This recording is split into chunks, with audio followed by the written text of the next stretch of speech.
Hello, Broken Arrow, with City Manager Michael Spurgeon. I'm Communications Director Aaron McCulloch, and this is the City Council Rewind, a new, fresh video to recap the meetings of the city's governing bodies.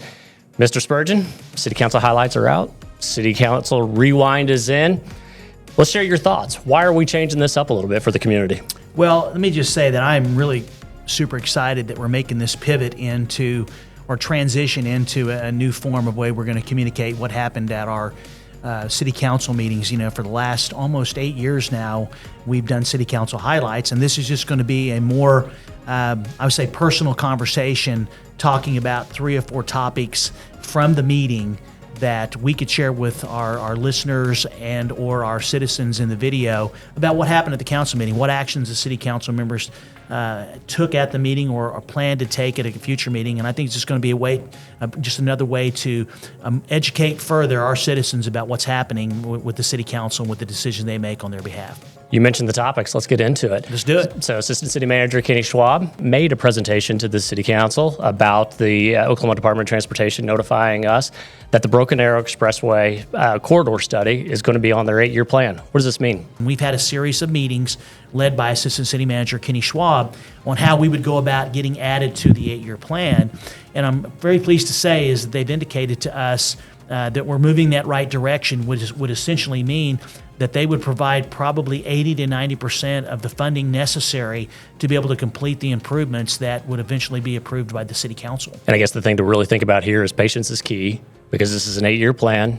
It signifies their intent to do something, but this isn't going to be starting anytime soon as far as construction or the improvements or anything. No, we all want the improvements to be made tomorrow, and I understand that, but it is going to take it could take up to 8 years before they actually start construction. So we're looking at a project, total project, it could be $40 to $60 million based on what the final design of all the improvements would be. I couldn't be happier with the efforts of our team to secure that. The efforts of State Representative Ross Ford has been very helpful, and I know that he and the other legislators are going to try to work to make sure that it happens before 8 years. Something else you're excited about, and staying with that transportation theme, is the United States Department of Transportation awarded the city a $5.84 million raise grant. This is a planning grant, and this stays right over there in that same vicinity with Broken Arrow Expressway, north, south. It's all about reconnection.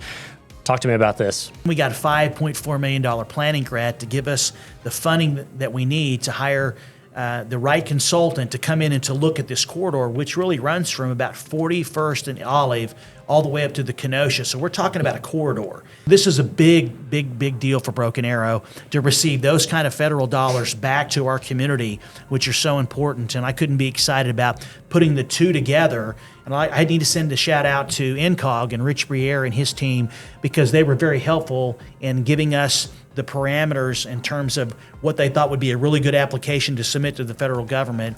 And we're very blessed to say that we've received that grant, and the planning will start later this year. Really exciting time. Let's get into some ordinances that City Council adopted on July 17th.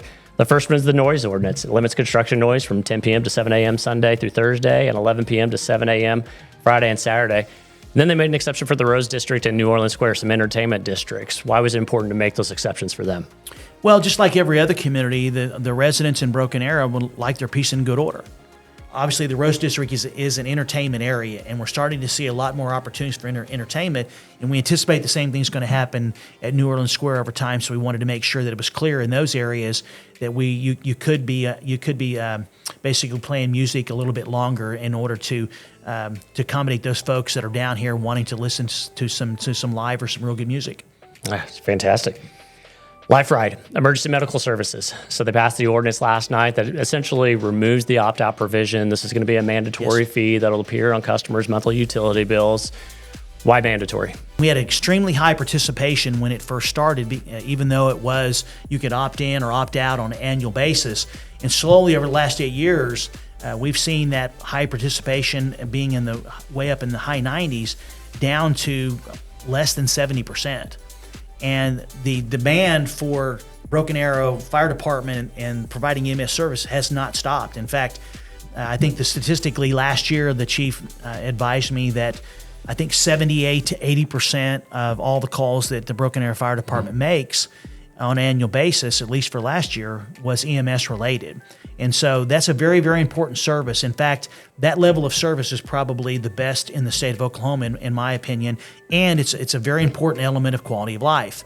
So that $6.45 monthly fee will be effective October 1st, 2023, Yes. and be reflective on the November utility bill. Yes. I'm going to be sending out a letter to all of those customers that are currently not on LifeRide, letting them know that it will be essentially no longer be an opt-out provision.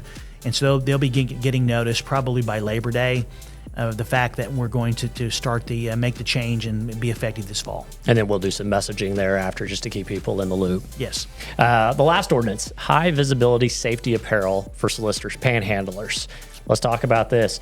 This has safety ramifications for citizens who are driving and for those who are in the right of ways, panhandling and asking for money. Why was this so important? It is important to those that are driving and our citizens. And to be honest with you, because sometimes people wonder what the genesis is of how something came about. The mayor and council and I have received, I would say dozens of phone calls, communications, personal contacts with people expressing their concern and really dislike for panhandling. And in the 8 years I've been here, it's happened periodically, but within the last year, it's been pretty consistent. And the residents are concerned. Number one, they don't like to be approached to be asked if they'd like to give money. The Supreme Court has made it very clear that panhandling is a protected part of basically First Amendment rights of free speech. Whether you agree with it or not, they have a tested right to be able to do that. So we have a responsibility to make sure that it's done in a safe manner and in such a way that it doesn't create a problem for the person that's panhandling, number one, and secondly, for those people that are driving through the area. Those people that choose to panhandle have to wear what I call a road guard or a reflective vest if they're going to panhandle within our city. So Assistant City Manager Norm Stevens and the Chief of Police Brandon Berryhill have discussed how to go forward with operations, and so all of our shift commanders and police officers will be made aware of the ordinance went into effect, and they will begin the process when they're doing their patrols throughout the community. If they see someone that's panhandling that doesn't have a vest, they're going to make contact with that individual or individuals, and they're going to let them know that they need to secure a road guard or a reflective vest that meets our expectations that's in the ordinance, and they have to wear that if they're going to panhandle in our community.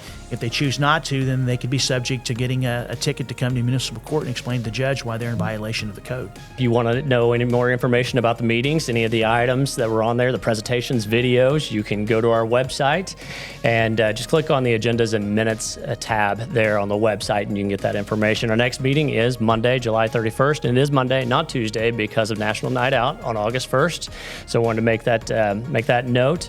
Thank you for all you're doing, and I'll close with my saying that I always do is that, I look forward to seeing everybody around town, and remember, Broken Arrow is the city where opportunity lives. Thank you for watching. This is a production of the City of Broken Arrow, the city where opportunity lives.